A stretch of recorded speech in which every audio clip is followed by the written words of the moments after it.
അങ്ങനെ മച്ചാമാരെ നമ്മുടെ ഹാൻഡ് ഡ്രില്ലിന്റെ പണി ഏകദേശം 100% കഴിഞ്ഞിരിക്കുകയാണ്. ഇപ്പൊ ഇതാണ് നമ്മളുടെ കേടായ ഗ്രൈൻഡിങ് മെഷീനിൽ നിന്ന് നമ്മൾ ഉണ്ടാക്കിയെടുത്ത നമ്മളുടെ ഹാൻഡ് ഡ്രില്ല്. അപ്പോൾ സംഭവം ഉണ്ടാക്കിയാൽ മാത്രം പോരെ, ഇതിന്റെ പെർഫോമൻസ് കാണണ്ടേ, സംഭവം വർക്ക് ചെയ്ത് അറിയണ്ടേ. അപ്പൊ നമ്മൾ ടെസ്റ്റ് തുടങ്ങുകയാണ്. അപ്പൊ ആദ്യം നമ്മൾ മരത്തിന്റെ ഒരു പലക കഷ്ണം എടുത്തിരിക്കുന്നത്, ഫ്ലൈവുഡ് ഒന്നുമല്ല, മരം തന്നെയാണ്.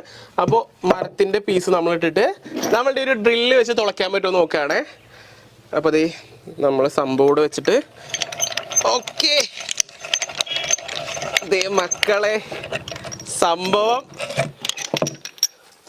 അപ്പൊ നമ്മളെ ഫസ്റ്റ് ടെസ്റ്റ് കേട്ടോ. ആദ്യത്തെ തുള നമ്മൾ ഇട്ടേക്കാണ്. ഈ തുള വഴി നോക്കി കഴിഞ്ഞാൽ നമുക്ക് ഇപ്പുറം കാണാം, അതായത് നമുക്ക് ഇതിന് ഹോളിടാൻ പറ്റുന്നുണ്ട്. ഇനി മരത്തിന്റെ തടിയാണേ, ഇതുമ്മ നമുക്ക് ഹോളിടാൻ പറ്റും നോക്കാം.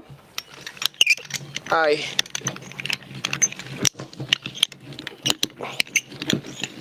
അമ്പോ ആണോ, വളരെ നന്നായി.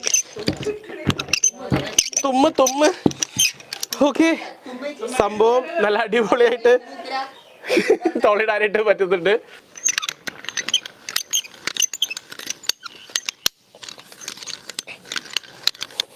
നമ്മൾ വിചാരിച്ച പോലെ മുതല് സംഭവം വേറെ മൂട് സാധനമാണ്. നമുക്ക് തുളയ്ക്കലൊക്കെ സിമ്പിൾ എന്ന് പറഞ്ഞാൽ സിമ്പിൾ ഇട്ടാ. നോക്കി വെക്കുന്നു, 2 കറക്കുന്നു, കണ്ടാ നല്ല കല്ലമ്പൊളിയാണ്.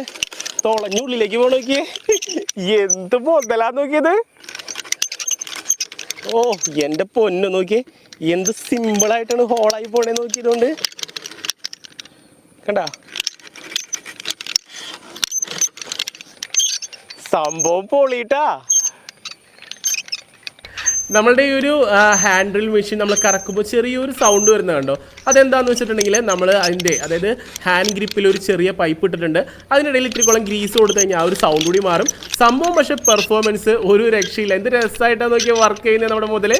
മുള മാത്രമല്ല, അത്യാവശ്യം കട്ടിയുള്ള മരം ഇനി തുളയ്ക്കാൻ പറ്റുമെന്നാണ് നമ്മൾ ടെസ്റ്റ് ചെയ്യാൻ പോകുന്നത്. അപ്പോൾ ഈ മരത്തിൻ്റെ പീസ് കൂടെ വെച്ചിട്ട് നമ്മുടെ ഡ്രില്ല് വെച്ച് ഹോൾ ചെയ്യാൻ പോവാണേ.